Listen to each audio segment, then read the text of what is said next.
What's going on, guys? VigVP here. On this one today, I'm going to be giving you a recap slash insights of the information that I was able to acquire during Stern's Media Day for Star Wars Fall of the Empire. I'm going to be giving you some details of the game itself and what I'm really excited for, Spike 3.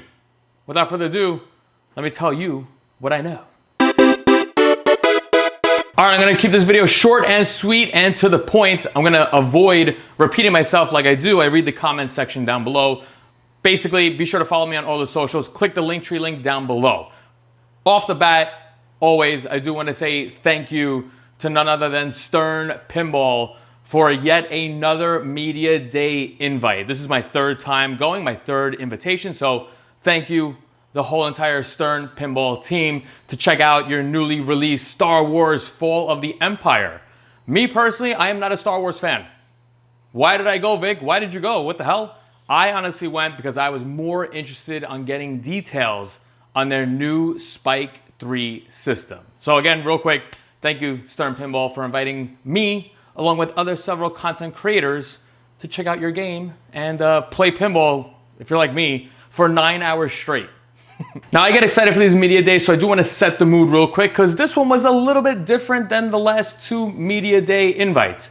You get invited, you walk through the door, you see everybody, you greet all the fellow content creators and all the pinball peeps in the house. We walk through, and the first thing that I've never experienced, we went right into a conference room on the left. Right when you enter, go to the left, a conference room with about 50 chairs in it, a big screen TV, and Seth Davis, along with George Gomez, getting ready to give us a presentation. Again, unusual. Now, that's not a bad thing. I just wasn't used to that. As we sat down, you could see a bunch of other content creators getting their cameras ready. Somebody even mic'd up Seth Davis before we all sat down. We sit down, we're getting our cameras ready, and Seth goes, "Listen, guys, whoa, whoa, whoa, whoa, whoa. Don't take out your cameras, because we are actually going to request you not film this part of Media Day." So big image basically saying no phones, no cameras, no microphones. Seth Davis takes off the microphone and gives it back to the guy. And we now get into the realm of this whole NDA. Now, this is, again, my personal third Media Day invite. And if you know me and my history, I'm pretty familiar with NDAs because I was one of the few content creators that was able to check out John Wick before it was even announced. So I was used to the NDA. Basically, the NDA, they give me a piece of paper and it says, hey, you cannot talk or show footage of this game until this set date and time. Usually that set date and time is the day that Stern Pinball will either release their game trailer and usually their featurettes trailer. I was used to the NDA because I had my experience with it before. I think other fellow content creators weren't really familiar with this NDA process. So again, that kind of led into why we weren't really able to film stuff during this about 30 to 45 minute presentation that Stern set up. Now, this video is gonna be a little bit tough for me to actually film because I usually like to cut in and out and show the game, and I like to show the cabinet and stuff. But unfortunately right now, and it's no joke, it is about 11 p.m. September 11th that I'm making this video. Stern hasn't sent the marketing images or videos to at least me or other content creators. So this is gonna be a little bit tough. Now, what's very interesting with this is that Media Day was September 10. The embargo date that they had on the screen was set for September 12th at 11 a.m. Central. That means that you could basically post your footage at this day and time. So luckily for me, I have a day to make a video like this. Now, today, September 11th, at around 10:45 in the morning, Stern Pinball sends out an email just about a little NDA reminder not to talk or discuss this game. But they also say, hey, don't post your videos until we send you another email giving you final confirmation of the date and time to release your video. Rather keep it simple and read it word for word. It does say here, our planned reveal timing is tomorrow at 11 a.m. Central Time, in which you can release your content on your channel. But please wait until final confirmation from us that it's okay to share anything on your channels in the event that timing changes. So right now, I cannot set this video to automatically upload at 12 p.m. That's just this little NDA stuff. I just want to get that out of the way. It's also why, you know, people are going crazy with like, where's the footage and all that. I will say though, shout out to all the content creators. You're doing a great job not leaking any photos. So awesome, except for that one dude that honestly made a honest mistake. Now I'm telling this story because I want to give you, the viewer, the experience that I get when I get invited to a media day, almost like you're joining in on it. That was my main goal with these media days, to take you guys along. Usually I film a bunch of YouTube shorts and I post it live on Instagram and all that. Couldn't do that today because of this NDA. Now again, this whole conference meeting thing was a little left field. I wasn't expecting that, but it was pretty cool. 45-minute presentation. They went through all the details basically about Spike 3, which I will do in this video. Then we did go into the actual Star Wars game, talking about the different trims, the Pro, the Premium, and the LE. After about 45 minutes, Seth and George Gomez goes, hey, let's go into the whole pinball alley. Let's go play some Star Wars. We did have six games in total for us to check out. There was 3 Premiums, 2 Pros, and 1 LE. One of the Premiums was inside of a private room. You'll see gameplay that I will be posting. That content creators had a one-on-one private room session with this machine, and I was able to play awfully. But that's usually how it is. So figure, again, from 9 a.m. to 8:30 p.m., I was at Stern Pinball playing pinball for hours and hours and hours. Now let's get right into it. Let's talk about Spike 3, because this is the real reason I went to this media day. I wanted to get all the details about Spike 3. And again, I'm going based off my memory. I don't have any marketing material to read off of, so let's see what I remember. Now, me personally, when I heard Spike 3, I automatically just thought, hey, there's a new computer inside of this. To my knowledge, it's actually a custom-made Raspberry Pi. Again, coming from the arcade emulation world, when I heard Raspberry Pi, I'm like, whoa. They're like, no, it's a custom-made like Stern and them, like, and it's not a Raspberry Pi 5 that you could buy off the shelf of Micro Center. No. So obviously, let's get the basics out of the way. You got faster processing power. There's a better CPU and there's more RAM to keep everything up to date and in real time. I was talking to a friend of mine. I consider him a friend now. He's a machinist there. Basically, he was saying, hey, you know, Spike 2, while you're playing, you might be playing faster than the actual movie clips and the video clips that are on the screen. So Spike 3 now eliminates that. Now, there's a few more elements to Spike 3 than just a new computer / heart of the system. We're talking new audio. We're talking new and bigger LCD screen and a little bit of a cabinet redesign, apparently. Now, don't be afraid. No. This cabinet redesign, nothing externally changes. It was more of a redesign internally to suit all of these new upgrades, to make these new speakers with tweeters and this bigger LCD screen fit nice and flush in the back box. Now, just touching up on the cabinet, because I was talking to other people and I was talking to producers that were there, amazing little details with this new cabinet.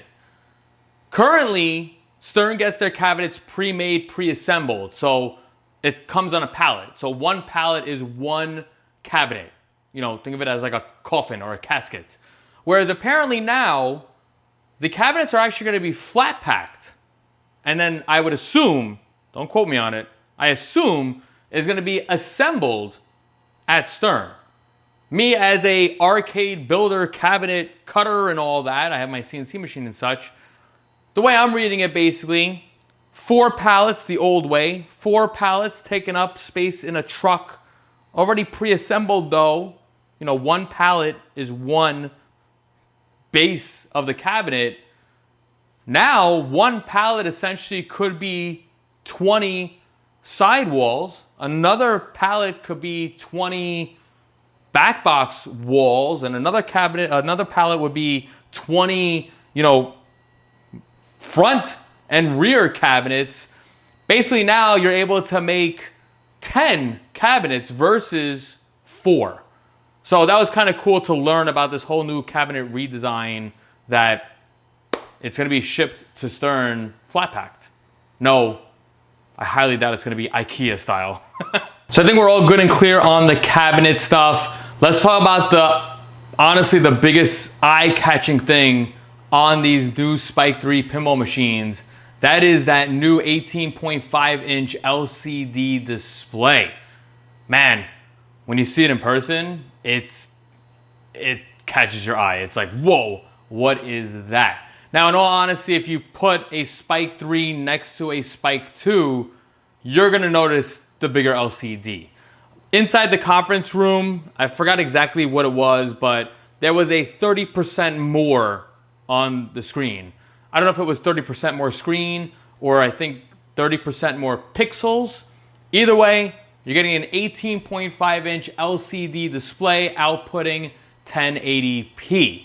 Now, it's pretty cool. George Gomez made a comment, told a little bit of a story about his challenges on fitting this big LCD screen. Their main focus was not to change the design of the back box. Mostly the actual back glass or translight, I should say. Technically, you could take a Spike 2 translight and put it in a Spike 3 back box / swap out the translight, and vice versa. So off the bat, we now understand that Stern wants to keep everything in line and uniformed, especially with their back boxes. Now, George did discuss the challenges that he had fitting this big LCD screen where it is. It basically came down to a 1/10 of an inch. Awesome stuff. And real quick, they did say, no, you cannot purchase a Spike 3, let's say, speaker panel with a new 18.5-inch LCD and put it in a Spike 2. It will not work. You cannot do that. It is not backwards compatible. Is that the word? You can't do that. Don't think you could do it. And last but not least, because we're talking about the whole back box and all that, there are new speakers. There is new audio. But I'm going to cut myself short real quick because what I'm about to say, I honestly don't totally remember, and I could be wrong. But I did just quickly look at my gameplay footage and my short that I made. Real quick off the bat, again, new audio. But you're gonna see on the LE models, there is now a tweeter. So you have now a tweeter and a new speaker. This again changes and redesigns the actual, speaker panel. It's more of a, taller rectangle look. This is where, again, I could be wrong, but the tweeter part looks like it is only going to be in the LE models. If you look very carefully at my short and all that, and you look at the Pro and the Premium, you're gonna see the speaker panel, but you're gonna just see the big circle cutout on the bottom. And above that, where the tweeter would be, there's nothing there. So while we were in the pinball alley, we got bored talking about the game and all that, George Gomez went and discussed the audio and how insanely loud it is, that apparently the guys wanted cranked to like 12. They wanted to hit like up. So I'm gonna show you real quick. I'm gonna give you probably a quick, ear warning. There was a moment where George Gomez went to the LE model and cranked it to 60. The display shows 60, and I would assume it could go to 100. At 60, we couldn't hear him talk. So let's quickly cut to my footage of that.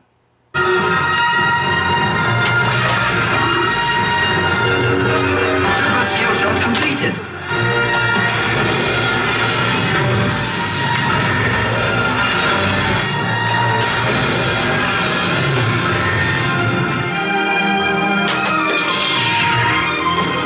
Visions are lit, so many to choose from.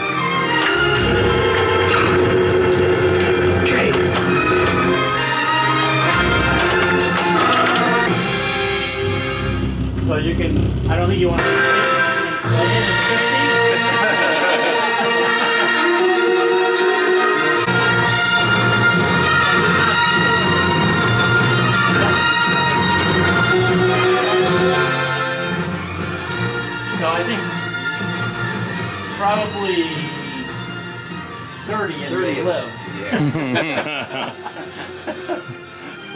Now again, new audio is great. They basically said it's gonna sound crisp and cleaner and all that. But again, don't quote me, don't flame me.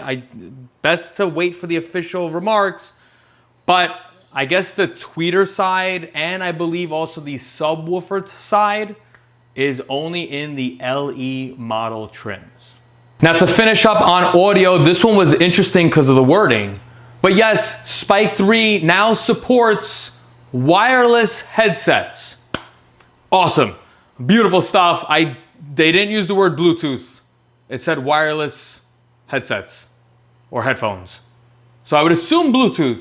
Awesome stuff. I actually, during my time with the game, I was trying to access the menu to see where this was. I didn't see a menu. Again, keep in mind these media days were basically beta testers and it's not final code and stuff. So kind of interested to see how you access this wireless headset option. Again, you have a Jersey jack. We're kind of familiar with that. I could push a button. Now, real quick, I was talking to two people. I did ask Joe and I forgot who else I asked, but I said, hey, real quick, if I connect via Bluetooth, are the speakers now on the back box disabled? Is that going to be turned off? And they're like, ooh, that's a good question, Vic. I'm going to have to get back to you on that. So somebody also did say that there might be an option where you could either disable the speakers if you connect Bluetooth or you could keep them on. So we're going to have to wait on that. Again, my Jersey jacks, if I connect via Bluetooth, I can't hear the game from the speakers. Why would you want that, Vic? Well, that kind of now ties into if I plug in my headphones for streaming. I don't like to wear headphones while I play. Plugging it into the headphone jack on the JJP, I now lose audio. I think there's a way to bypass that, but I basically just said, hey, it'd be pretty cool though if you could kind of give me the option of disabling my speakers or not disabling it. So yes, Spike 3 wireless headset compatible. Now I did mention streamer side. This was a shocker. Yes, we do have HDMI out. Not only do we have HDMI out, that HDMI cable also carries audio. Beautiful. That is a beautiful feature. If you're not a streamer, you probably don't give a shit. But yes, one cable HDMI out will support video and audio. The downside though, no, there is no convenient HDMI connector in the back box. That's kind of a given. They basically said, hey, it's just like a topper. You put your HDMI cable through the top of the cabinet and plug in HDMI. I wasn't able to grab an actual photo of the inners of a back box. I did personally see it. I looked at it carefully and I almost thought I saw two HDMI outs, like ports. So don't quote me on that. But anyway, HDMI out with audio on one cable. Beautiful stuff. Again, with me, when I stream and stuff, usually for the JJPs, I use like an Elgato. When I had the Stearns here, I couldn't use an Elgato because it would just keep spazzing out, but you needed that LVDS board and stuff. No more. One simple HDMI out and we're good. And yes, I did ask if HDMI out, do I lose audio to my speakers on the cabinet? They said, we'll get back to you, Vic. We don't know yet. So still in development, but honestly, that one simple thing is great amongst streamers. So yay. Now the one last kind of detail with Spike 3, obviously there's better Wi-Fi connectivity and speeds. You'll be able to download your updates faster and stuff. But Seth mentioned something which was kind of intriguing. He did say with Spike 3, the boot up process / timing from when you power on your cabinet to gameplay is going to be very fast. He was basically saying, hey, if I want to, right now I go downstairs, I want to play a quick game, I have to wait a couple minutes for my machine to boot. With Spike 3, we didn't get to test this, but apparently, I'm not going to say it's going to boot instantly, but we should see boot times faster. I think I touched up on everything Spike 3 that I was wanting to know about, and I think that's the most important information about Spike 3. If anything pops up, you'll probably just have to wait and watch the entire video. Now let's get into Star Wars: Fall of the Empire. Now, honestly, I'm going to keep this part hopefully short and sweet. I can already tell this video is like 20 minutes long. Off the bat, I am not a Star Wars fan. This game is not for me. I am not a buyer. I don't know Star Wars. I'm not a Star Wars fan. Now, again, you got your basics, your Pro, your Premium, and your LEs. 770 LEs limited because one of these movies came out in 1977. So that's where they came up with 770. One thing real quick, because we were talking about the cabinet and reading up and kind of, figuring it out. It does kind of feel like this Star Wars game is basically utilizing or using the remaining Spike 2 cabinets. We were going into the realm of, I noticed, hey, the Pro doesn't have the cutout for the expression lighting, but the Premium does. I was basically told that the newer cabinet redesign will always have the expression lighting. Don't quote me on it. That's what I remember hearing. But you will see in the footage, yes, the Pro will not have the expression lighting cut out. Will we see it in the cabinet redesign? I believe that was a hard yes. Because again, they're gonna have just, flat packed. Why have different side panels? They're gonna make everything convenient. I'm under the assumption the next game, you'll see possibly the cutout for expression lighting. I just wanted to get that out of the way because I was talking about the cabinet. But let's go over some basics on this. Star Wars, when we saw the actual trailer inside the conference room, just like what you're gonna see, looked cool, and the use the Force ball save, that was like, whoa. It was pretty cool to see. Now, playing it, it was a challenge. It was a challenge to complete it. It's pretty cool talking to Ray Day. Well, let's go through it real quick. Again, the Premium and the LE have this use the Force ball save where you hit the button and it will hopefully bring your ball back into play. Whether it's going to shoot it back up the middle, or if it's coming from the left out lane, it's going to feed into the shooter lane if you time it correctly. Again, all powered via a magnet. Pro models will not have this magnet. So basically, if you hit the button at a certain time, you're going to get an automatic ball save. Almost like Foo Fighters. Now, as far as the Premium and the LE, this is where Ray Day came in and gave his insights. For you to use the Force, it is technically a skill-based ball save. If you don't do it correctly and you drain, that's it. Ball over. So again, talking to Ray Day, he was like, I was at a cross. Either I give you, a ball save, within 3 seconds, or you just lose your ball. He went the route of you lose your ball. So it's pretty cool. Again, the Premium and the LE owners, you will have the actual magnet. Now, as far as how to achieve and get the Force, Sonic Boom, you have to spell Jedi. You're going to see on the top right of the display, there's Jedi, J-E-D-I. For you to spell Jedi, you have to hit the switches. Basically, hit targets, hit the pops and such. One of the producers gave me the tip, Vic, go for the spinners.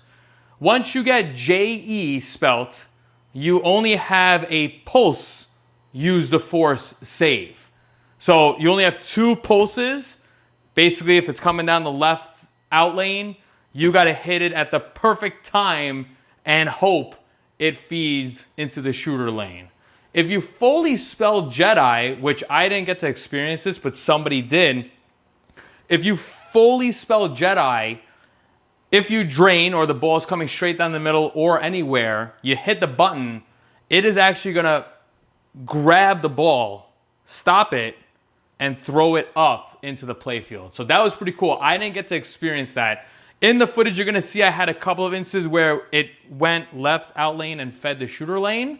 A couple of people said that even with the pulse, they were able to get the ball back up the middle. I didn't get to experience that, but it's just pretty cool that if you fully spell Jedi, it is going to grab the ball. It's going to stop it and then throw it back up. There, Ray Day said if you do have Jedi fully spelt, you hit the button and you drain, it will give you the ball save. So it's pretty cool. Again, the pro users, you're gonna get that gimme ball save. So the pro doesn't have the magnet for use the force. The pro also doesn't have the hyperspace ramp that's dead in the middle that goes up and down. On the pro, it just stays up. Whereas on the premium and the LE, it will go up and down.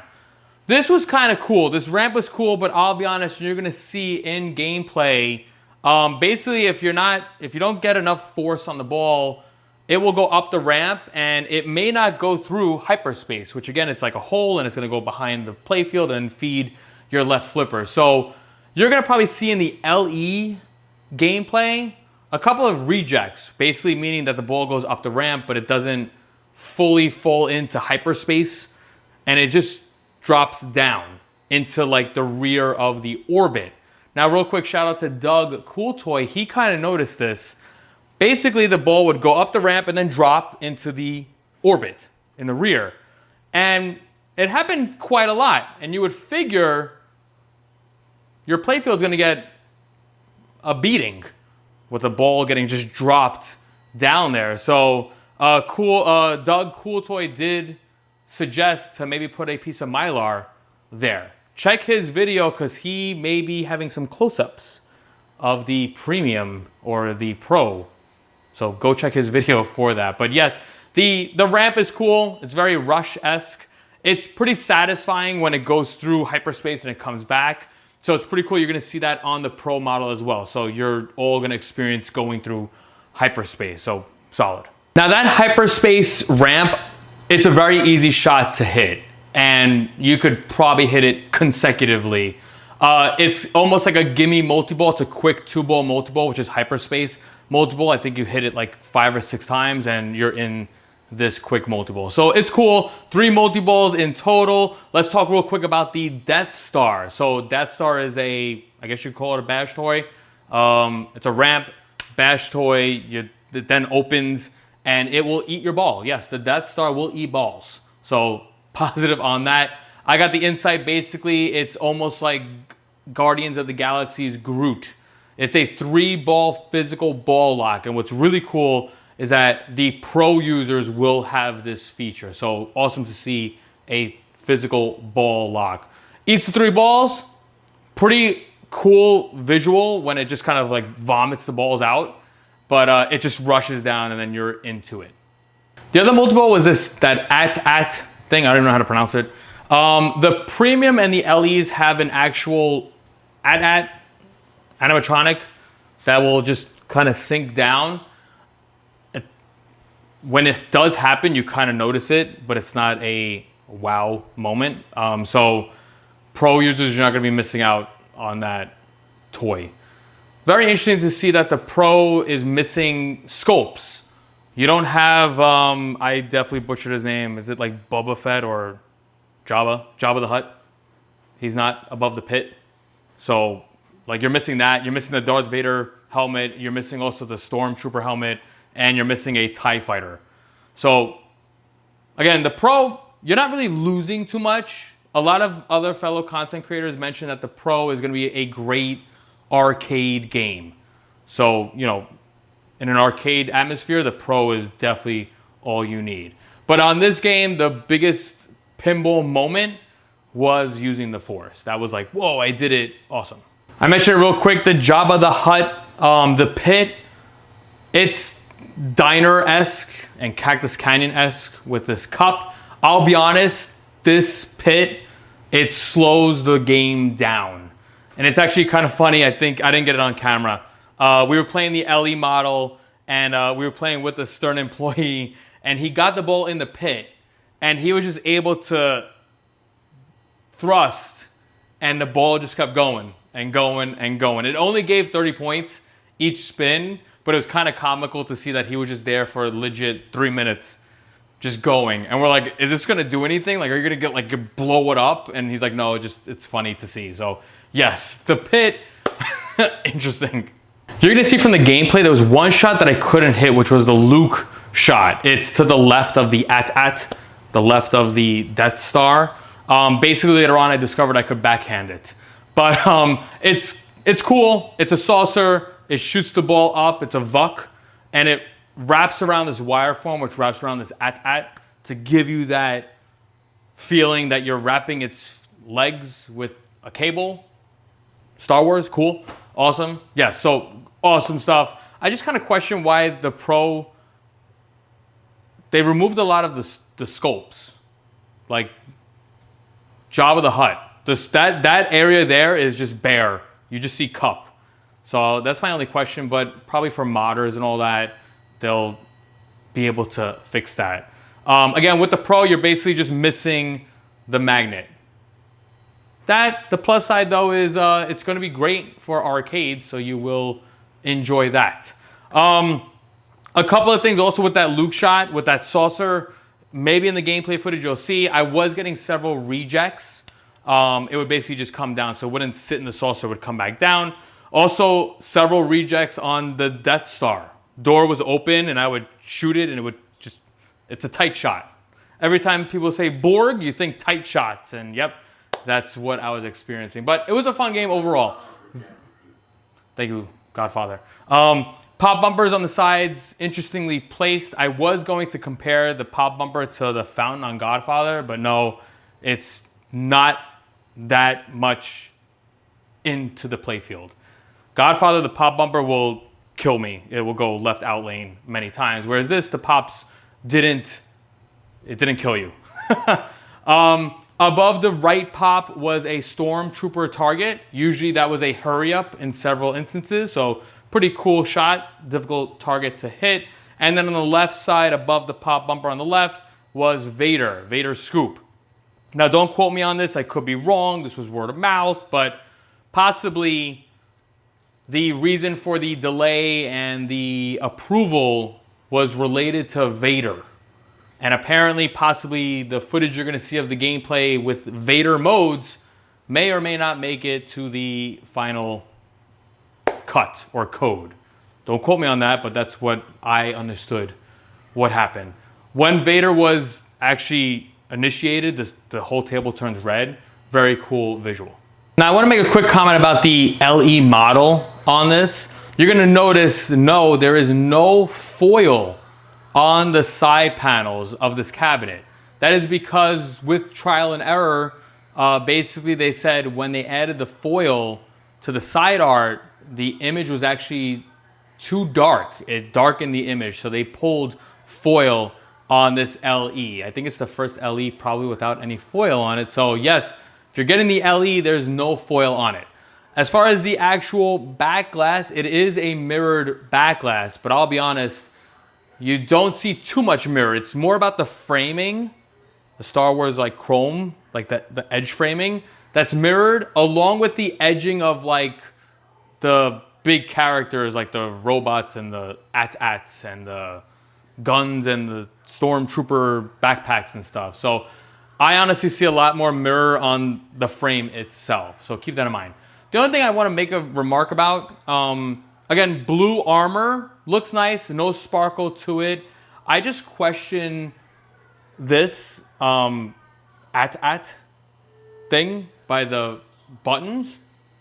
I'll be honest, when I walked into the room, because it's the first, there was only one LE, so you walk in and you see it, and you kind of like a 5-year-old slap a sticker on the side of it. No offense, Stern. It's just questionable. It is actually etched though. It's like the armor is etched out, and then they do have a foil sticker there. So yes, no custom shooter rod on this. Again, expression light kit there with the speaker light kit. New. It looks different because it's a different shape. You also see like the TIE fighter in it, and I forgot what Star Wars ship is in the tweeter. And I do like the inner art blade, so it all came to fruition with that. But yes, no foil on the LE, and the AT-AT is there next to the flipper button. Honestly, that's like the basics of it. Let's talk real quick. The one thing that I kind of noticed, and maybe you'll see it in the gameplay, we'll talk about the UI, the actual LCD on this, which this was kind of questionable because we now have a bigger LCD screen and we want to utilize it to its full potential and such. Again, keep in mind, these media days, things could change. Nothing is finalized, but if you look very carefully, the film clips, especially like when you're in a mode, they are not using the whole screen.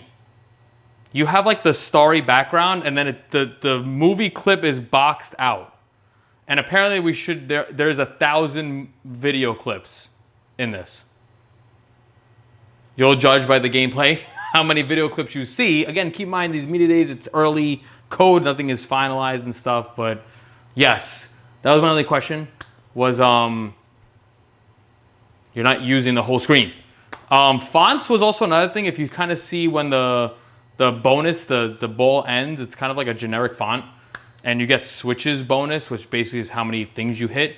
It's just, again, it's early stuff, but my only question was, why are we not using the screen to its full potential? That's probably my only thing that I had to talk about with that. Now, as far as gameplay and such, I did learn that I would assume that there's 6, I could be wrong, it's 6 characters on the playfield. So when you have a mode ready, you shoot a certain character and that will start their mode. Each character has 3 modes. So you technically have 18 modes to go through in this game. And you're also doing this Falcon collecting and hyperspace and Star Wars nerds rejoice. But yes, basically I understood that when you complete one character's mode, if you start their second mode, it's like a 2x multiplier to everything. And if you do their third mode, it's a 3x. And yes, that's all I honestly got out of gameplay. But that's all I want to really talk about as far as this, so I don't bore you this much, because I'm just talking. But yes, cool, Star Wars. I think I gave you guys enough information about Spike 3 and Star Wars. Be sure to stay tuned for other content creators' videos and my gameplay footage that I recorded. Again, I did about 30 minutes to 45 minutes of each level. So the LE, the premium, along with the private premium game time I had, and the pro. So stay tuned for videos on that. Real quick to throw it in, if you're going to Expo, it will be my first Expo. I am going to Expo, so that's very exciting stuff. I'm doing a collaboration with Retro City Pinball from Australia. Got a couple things lined up with them. So if you see me, be sure to say hi. I hope this video helped in any way possible, mostly talking about Spike 3. And again, be sure to stay tuned. Thank you, Stern Pinball, for yet another Media Day invitation.